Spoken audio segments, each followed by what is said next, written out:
Thank you very much, Professor גליב. תודה רבה, Professor גליב. עכשיו אני רוצה להזמין את דוקטור יהודה מירסקי לשתף איתנו כמה מחשבות על קווים מקבילים בבתי מדרש ביהדות. ואחר שהוא מגיב קצת, אנחנו נהנה מקצת שיחה בין המרצים לכמה דקות, ואז אני אזמין אתכם לשאול שאלות. אז אני מקווה שנהיה פה עד עוד חצי שעה, ואני מזמין אתכם לשאול שאלות גם בעברית וגם באנגלית, מה שיותר נוח לכם. לפני פרופסור דוקטור מירסקי, למד בישיבת הר עציון וישיבה אוניברסיטה, והוסמך לרבנות בירושלים. הוא סיים את הדוקטורט שלו באוניברסיטת הרווארד ואת התואר במשפטים באוניברסיטת יייל. הוא עבד מספר שנים בוושינגטון בתחום המדיני ובמחלקת המדינה האמריקאית. כעת הוא עמית במכון בן ליר בירושלים ובמכון למדיניות עם היהודי, וחוקר מחשבת ישראל, הגות פוליטית וחברתית וחקר הדתות. הוא כותב מדי שבוע ב-jewishideasdaily.com. דוקטור מירסקי.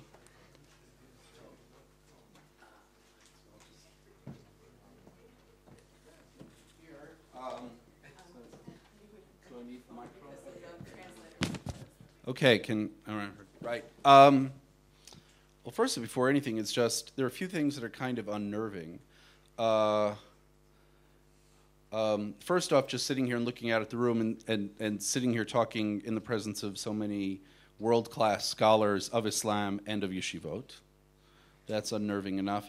The second was actually seeing just how the physical resemblance between, of all the madrasas, that of Misbah Yazdi and just the physical structure, the resemblance between that and my alma mater, Yeshiva University. So that was, I don't, you know, so that was rattling enough.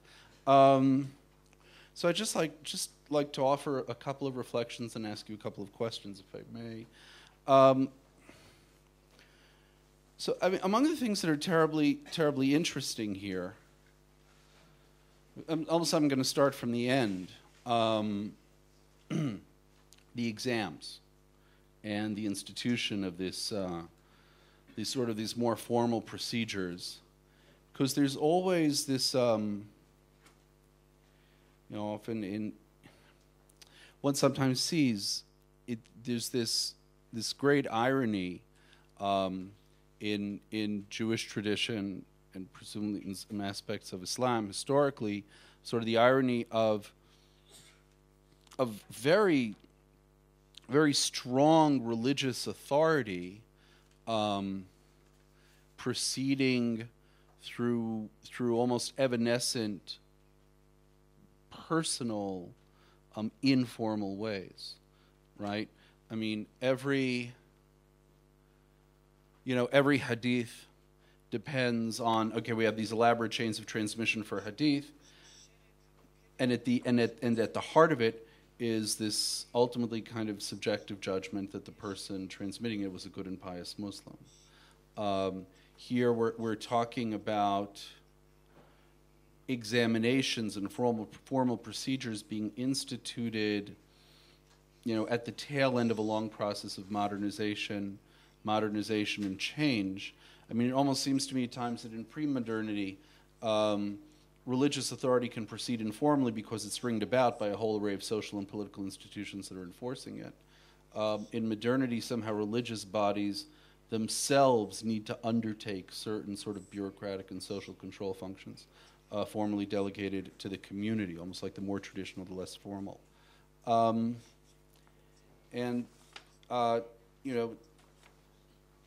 It's interesting because in yeshivot today, one sees, I mean, historically, the degree-granting rabbinical institutions in modernity were, of course, the least traditional. And again, sort of the farther away you were from tradition, the more invested you were in formal courses of study and so on. In interestingly, today in the ultra-Orthodox world, we're starting to see the institution of exams, but for different reasons entirely. That you have to, or maybe some of this is at work here. You have to justify your budget. You have to justify your stipends to the yeshiva, to your father-in-law, to the government, and so on. And also, in order to take exams here in Israel, people take exams for the chief rabbinate so that they can capture the institution. But there's, whether they happen to believe in it or not. But there's another kind of, because as hearing and your presentation is just fascinating. I'm thinking about all these different forms of authority. If we sort of hark back to Weber, formal rational authority, traditional authority, and charismatic authority.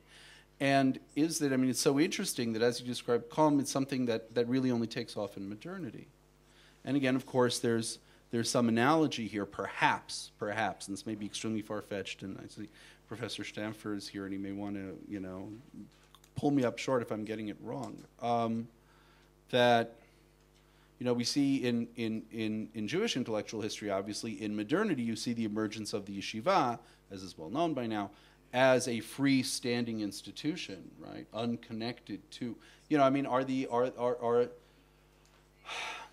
scholars in Qum local authorities in Qum as well,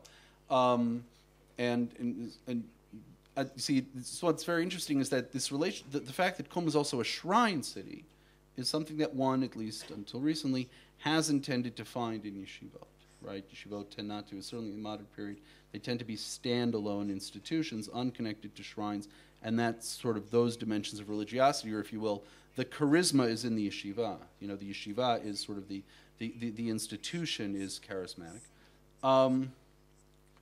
One other thing that I've been wondering about for some time, and I'd be curious to what you think about this, is that we also see in modernity shifting from the institutions to the substance, sort of shifts in the nature of study, and obviously very famously in the world of Orthodox yeshivot, the rise of various sort of very analytic forms of Talmud study, the so-called Brisker method pioneered by Chaim Soloveitchik, Joseph Soloveitchik's grandfather, being the most famous, but it's only one of several. And at times, in the little bit that I've read, say of the methods developed by Sheikh Ansari in the 19th century, in Shia jurisprudence, which then leads me to think or to question what, if any, larger, almost tectonic processes of modernization are leading people to analyze their legal traditions in sort of these more formal, rationalistic kinds of ways, and that in turn brings me to just a few more specific questions. I'd like to point to you and love to hear your responses. In the photos, at any given time, the students seem to have one volume in front of them. Again, often in yeshivot, it's very common to have multiple volumes open in front of you simultaneously. And so then one specific question I would ask is just sort of how intertextual is the study in the seminaries that you're looking at?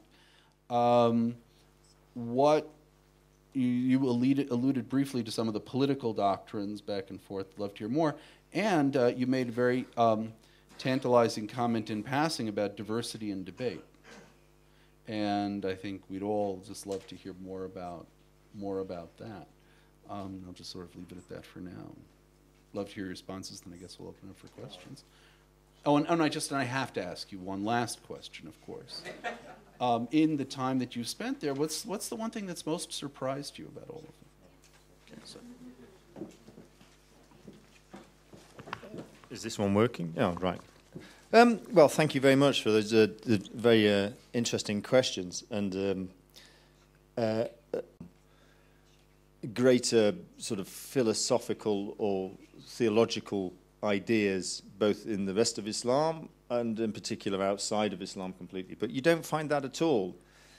Even amongst the more conservative ulama and the scholars and students in the Hausa, there is an awareness of a number of quite important